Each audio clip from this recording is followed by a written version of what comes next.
আমরা 16,213 জন প্রার্থী আজ বাস্তুহারা বললেও চলে না, আমরা শারীরিক মানসিক সব দিক থেকে বিপর্যয়গ্রস্ত। আমাদের বিভিন্নভাবে বৈষম্য শিকার হতে হচ্ছে।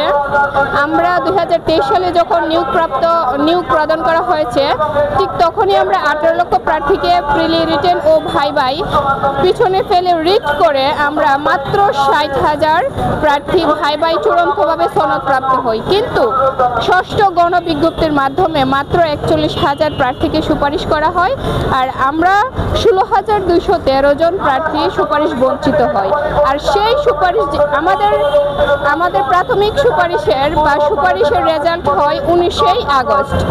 কিন্তু আমাদেরই এক বোন ঢাকার নবাবগঞ্জ উপজেলার জয়কৃষ্ণপুর ইউনিয়নের কল্যাণশ্রী গ্রামের এক আপু, নাম হচ্ছে যমুনা রায়। ওই আপু প্রাথমিকভাবে সুপারিশপ্রাপ্ত না হওয়ায় ওই আপু আত্মহত্যার পথ বেছে নিয়েছেন। আপনারা দেখতে পাচ্ছেন এখানে ওনার ব্যানারের ওনার ছবিটা আছে। কথা হচ্ছে, আমাদের বোন মরল কেন? আমরা সুপারিশ বঞ্চিত হলাম কেন? আমরা কি যোগ্য ছিলাম না? আমরা যদি যোগ্য নাই থাকতাম তাহলে আমাদেরকে কেন সনদ প্রদান করা হলো?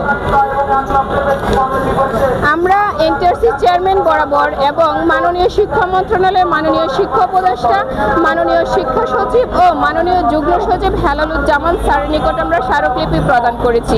আমরা প্রধান উপদেষ্টা বরাবর স্মারকলিপি প্রদান করেছি।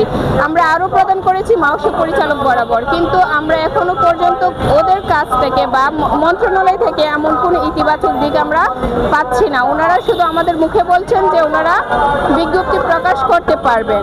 এখন আমাদের কথা হচ্ছে, আমরা যে 16,213 জন প্রার্থী, আমরা সামাজিকভাবে অনেক হেয় প্রতিপন্ন হচ্ছি, যার করুণ পরিণতি আমাদের এই যমুনা রায় আপু দিয়ে গেলেন ওনার জীবন দিয়ে। এখন আমরা চাচ্ছি যে এই 1 মাস বা 2 মাসের মধ্যেই আমাদের যেন চূড়ান্তভাবে সুপারিশ করে আমাদের সকলের চাকরি নিশ্চিত করে আমাদের শিক্ষা মন্ত্রণালয় এরকম একটা বিজ্ঞপ্তি বা প্রজ্ঞাপন জারি করে আমাদেরকে বিশেষভাবে সেই চাকরির আওতায় নিয়ে আসার জন্য আমি মাননীয় এনটিআরসির চেয়ারম্যান জনাব আমিনুল স্যার ও মাননীয় শিক্ষা মন্ত্রণালয়ের মাননীয় শিক্ষা উপদেষ্টা ও মাননীয় শিক্ষা সচিব আপনাদের নিকট আমরা বিনীতভাবে অনুরোধ জানাচ্ছি, আপনারা বিষয়টি একটু খতিয়ে দেখবেন, তথ্যপত্র বিশ্লেষণ করে আমাদের এই যমুনা রায় আপুর মৃত্যু আমাদেরকে করুণভাবে কষ্ট দিয়েছে।